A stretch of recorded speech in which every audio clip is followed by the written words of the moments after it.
Hello friends, today in mechanical vibration system we will see the topic 2 degree of freedom system, and this one is the first session, means the introduction part. So first session consists of introduction about the 2 degree of freedom system. Here we will see the few examples, real-time examples, and how we can convert a mechanical system or any engineering system into a 2 degree of freedom system for its vibration analysis. So few examples we will see over here. Then we will see the equation of motion for the 2 degree of freedom system. And for the equation of motion, we will start with the force damp vibration system, and based on the equation of motion of force damp vibration system, we will derive the equation of motion for the free damp vibration system. So these are the contents of video. So first we will see what is 2 degree of freedom system. So a 2 degree of freedom system is the one that requires the two coordinates to completely describe its equation of motion. Means the system in which to define or to derive its equation of motion, we require two coordinates to completely describe its equation of motion. The typical examples are the system having two masses, double pendulum, and double rotor system. Now, number of degree of freedom of any system can be defined as number of masses in the system into the number of possible types of motion of each masses. So here in this particular slides, the examples which I have considered are the three examples. The one which is system having two masses, double pendulum and double rotor system. So in these three examples, there are two masses, M1 and M2 in each case for all the three examples. So number of masses in the system is 2. And the second part is number of possible types of motion of each masses. If you consider the first example, that is system having two masses, the types of motion is nothing but the linear motion. While in case of double pendulum and double rotor system, the type of motion considered is the angular motion. So here types of motion for all these three examples is 1. For linear motion for this first example, and double pendulum, and for double rotor system the angular motion is there. So these three examples are typical examples of 2 degree of freedom system. Get 2 into 1 that defines the degree of freedom system. So all these three examples are the examples of 2 degree of freedom system. Now consider this example also. So in particularly in this example, number of masses are nothing but 1. Only one mass is there. But two types of motion for this mass M are considered, the linear as well as angular motion. So the total number of degree of freedom for this particular example is 1 into 2, because two types of motion for the mass M is considered. So that is 2D. This example is also the example of 2 degree of freedom system. This one is the typical 2 degree of freedom system example of typical 2 degree of freedom system, in which the two masses M1 and M2 are considered, and K1 and K2, two still spring elements, are considered. So this example is the free vibration 2 degree free vibration undamped 2 degree of freedom system. So there are two equations for 2 degree of freedom system, one for each mass, precisely one for each degree of freedom. They are generally in the form of coupled differential equation. That is, each equation involves all the coordinates.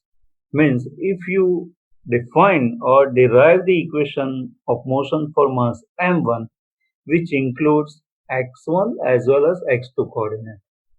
Same way, if you define the equation of motion for mass m2, that equation also includes the coordinates x1 and x2. Okay, so this the equation of motions which are present for the two degree of freedom system are nothing but the coupled differential equation. If we consider the harmonic solution for the each coordinate, means for x1 as well as x2, if we consider the harmonic solution in terms of x1 into sine omega t or x1 into cos omega t, okay, then the equation of motion ultimately leads to a frequency equation that gives the two natural frequency of the system. This means for the two degree of freedom system, there will be two natural frequency. Okay, this you have to remember. Next, now we will see few examples which can be designed or defined as a two degree of freedom system. So first we will consider a cargo airplane which is very heavy and which requires this particular airplane shown in the figure, which requires the two engines on each wings, means total four engines are mounted, two on each wing. And if you consider the particular wing of this aircraft, then which consists on which the two engines are mounted. Okay? And the wing can be defined or can be considered as a cantilever beam because the one end of the wing is rigidly fixed at the bulkhead of the fuselage and it carries the two engines at the different spans from the fixed end, fixed end of the cantilever beam. So this particular problem can be modeled like this: a cantilever beam which is fixed at the fuselage, that means this end is fixed and beam is defined by these two red lines. Okay, and two engines M are defined as M1 and M2. So M1 and M2 represent the two engines mounted on this wing. Okay, and this span, this distance between two engines can be defined or scaled down same way. So ultimately the entire problem can be analyzed as a problem of two degree of freedom system as shown in this figure. So this one is the typical one example in which the aircraft wing on which the two engines are mounted can be modeled as a two degree of freedom. Now we will see another example. This particular example is a man riding a bicycle. So here in this particular problem, the mass of man can be considered as the mass of the system on which we need to analyze the vibratory motion produced due to the motion of the bicycle. So here the another element which requires to analyze the vibratory motion or motion transmitted to the rider is the shockers, which is attached to the axle of the two wheels of the bicycle. Another element can be defined as a wheels. So wheels joins the frame of the bicycle to the road surface, which is act as a connector, which connect the frame of the bicycle with the road surface. So this particular problem can be defined in two possible ways. There are a number of ways, but we will consider here the two possible ways. One is the simple case in which the single degree of freedom is considered. Means here we are considering the man as well as the shockers of the bicycle. So we are neglecting the contact between the bicycle frame and the road surface via the wheels of the bicycle. So this one is the very simple. Here the mr is nothing but the mass of the rider, and ks defines the stiffness of the sockers. So this particular problem is the single degree of freedom system for the vibration feel by the rider while driving a bicycle. Only sockers of the bicycles are considered over here. Now another case we will consider for the same problem in which the two degree of freedom system is considered. So here mass of the rider is considered as a mr, which is supported to the sockers via the bicycle frame. So the stiffness of the sockers is defined over here. Here two spring elements we have considered for the each masses because there are two sockers and two wheels. Okay. So to define here now in between the mass of wheel will come into picture because that is supported, mass of the wheel is supported on the road surface via the tire of both the wheels. So the mass of the wheel is connected to the road surface via the spring elements, which is defined as a stiffness of the tire. So ultimately this problem is now can be solved as a two degree of freedom system. So the second case is very much complicated case compared to the first case. In this, the two degree of freedom system of the vibration for the vibration of feel by the rider while driving a bicycle is considered, where the sockers as well as tires of bicycle are considered as a stiffness element. I hope this example is clear. Now we can see the another example. This example is the example of machine tool, lathe machine. Here the bed of the lathe can be considered as a elastic beam, and that elastic beam is supported on the two columns, short columns. Okay, so this particular figure represents the simplified model of lathe in which the lathe bed represent as a elastic beam which is supported on the short elastic column, which can be modeled as a K1 and K2 in this figure B you can see, and the columns are considered as a short column. Okay, and the headstock and tailstock denoted as a lump mass is attached to the beam. So here in second figure this rectangle represents the lump masses attached to the entire system. So ultimately the lathe machine can be modeled as a two degree of freedom system in this way. Okay. Here the simplified vibration analysis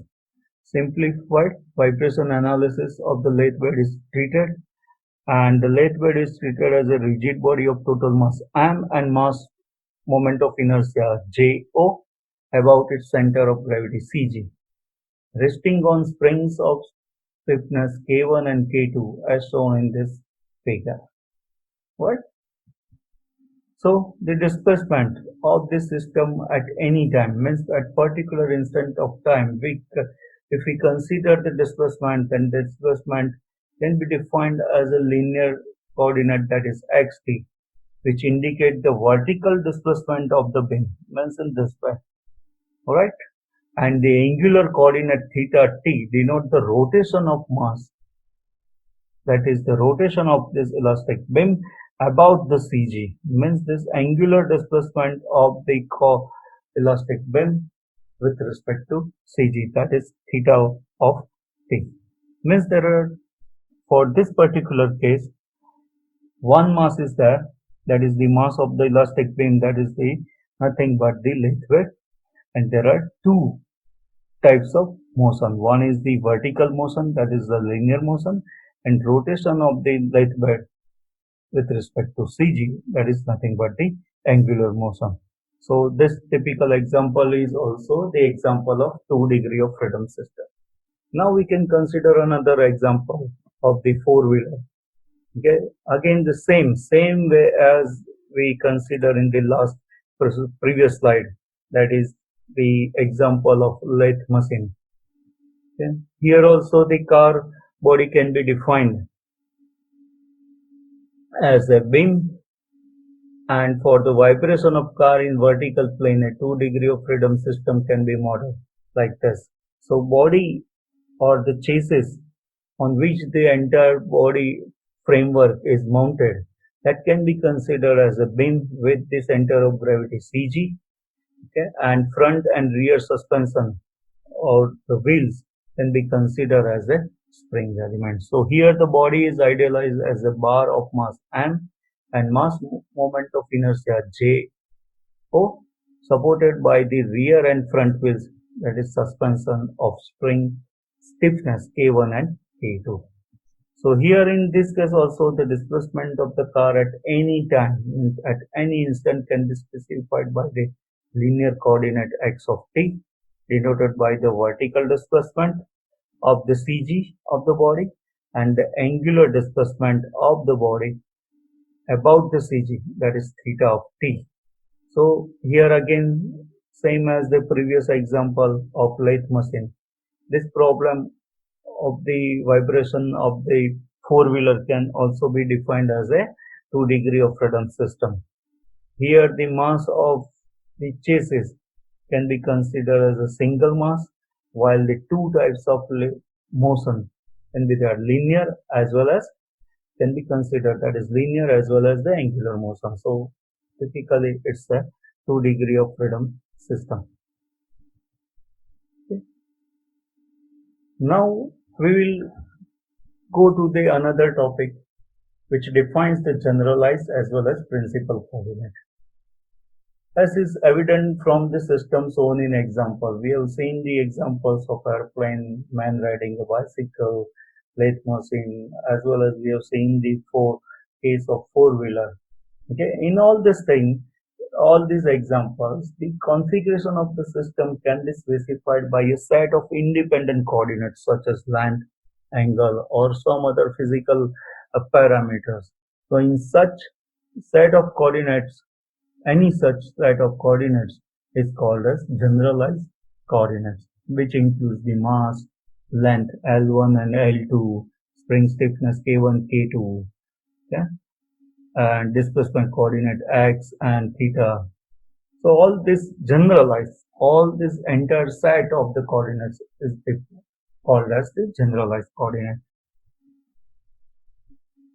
Now the equation of motion, we know that for the 2 degree of freedom system, they are the coupled equations, okay, which involves all the coordinates. So it is always possible to find a particular set of coordinates such that each equation of motion contains only one coordinate.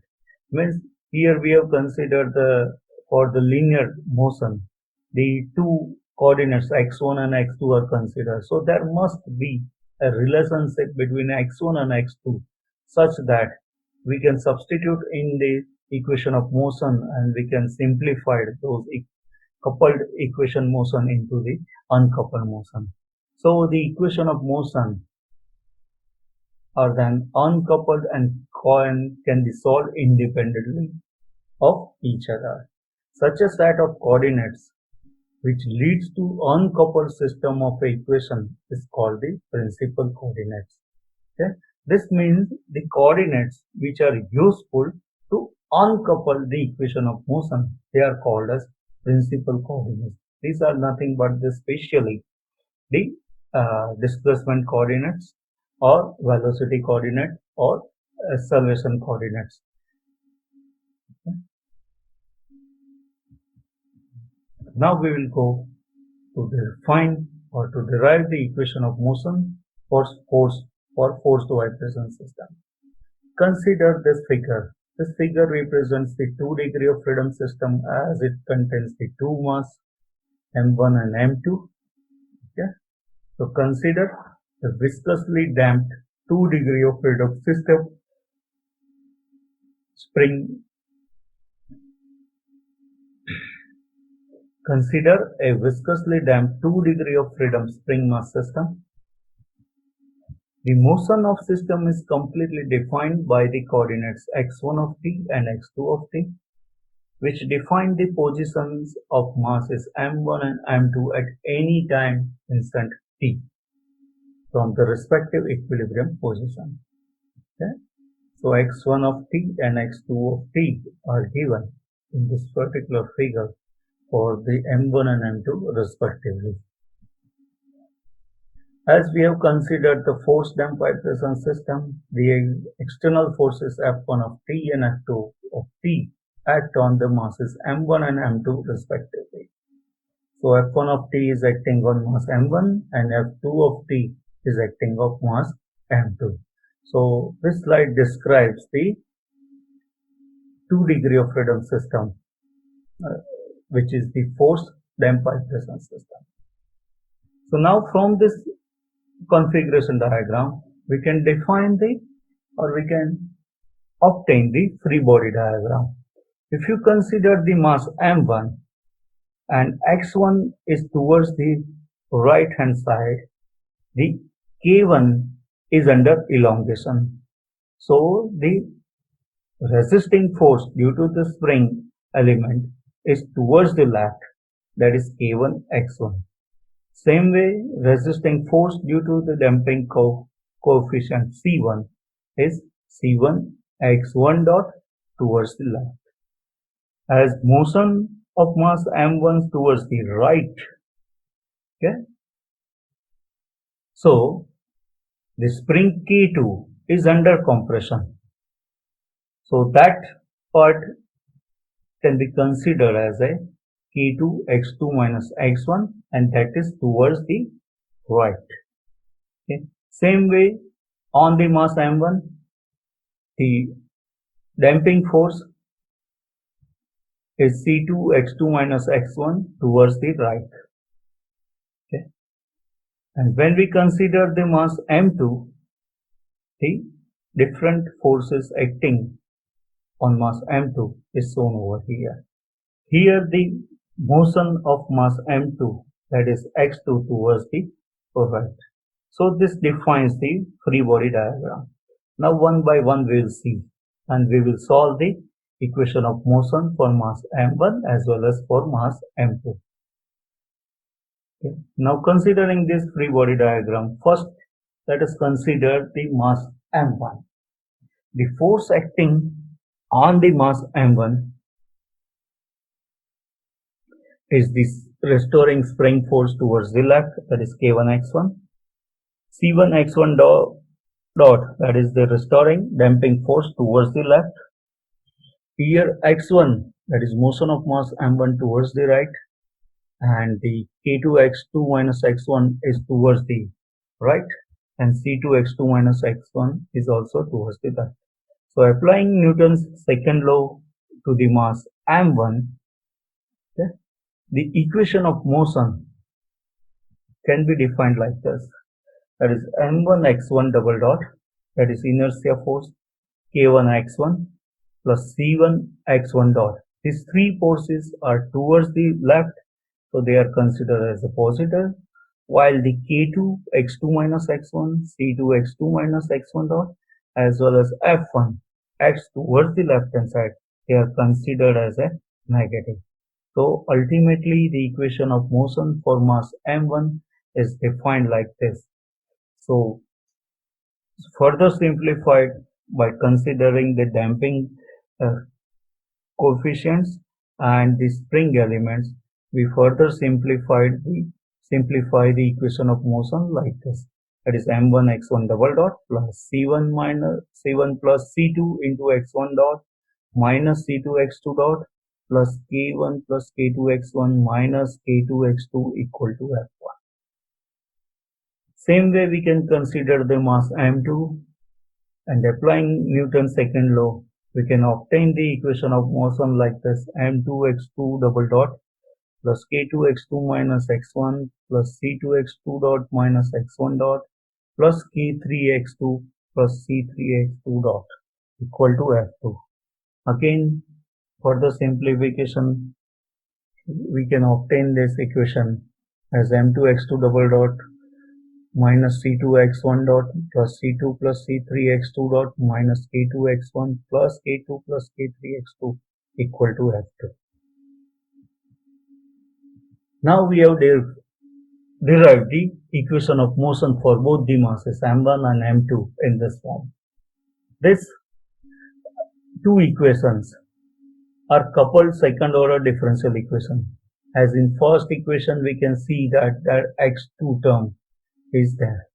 Means first equation is for the mass m1 which is subjected to motion x1, okay, displacement x1, but the term x2 are there. As well as in the second equation x1 terms are appear. Okay. So we can therefore expect that the motion of mass m1 will influence the motion of mass m2 and vice versa. So this statement is based on the coupled differential equation. Okay. So both the motions, that is motion of mass m1 and motion of mass m2, are coupled one. Mean motion of m1 influenced by the motion of mass m2 as well as motion of mass m2 influenced by the motion of mass m1. So in matrix form we can write these two equations like this, okay, and we can further simplify it like this: matrix m x double dot plus c matrix dot x into x dot plus k x equal to f of t. So here the generalized equation of forced vibration system for 2 degree of freedom system is defined like this, where m, c and k are called as mass, damping and stiffness matrices respectively, and they are given by like this. M matrix is nothing but the first row is m1 0 and second row 0 m2. Same way C matrix is the C1 plus C2 minus C2 minus C2 C2 plus C3, and stiffness matrix K is K1 plus K2 minus K2 minus K2 K2 plus K3. So all these matrices are symmetric in nature, where x of t and f of t are called as displacement and force vectors respectively and are given by x of t equal to x1 of t, x2 of t, and f of t equal to f1 of t and f2 of t. Okay. Now the force damped vibration system. These two equations we have derived, but based on these two equations, how we can obtain the equation of motion for the free undamped vibration system for 2 degree of freedom system. So how that can be possible? So for that, first we have to consider for the free vibration system analysis, set F1 of t and F2 of t equal to 0, that is force is acting on mass m1 and m2 equal to 0. For the undamped vibration system, we have to consider C1 equal to C2 equal to C3 equal to 0. Okay, and substituting that, we can reduce the equation of motion which are for the force damped vibration system for the free undamped vibration system.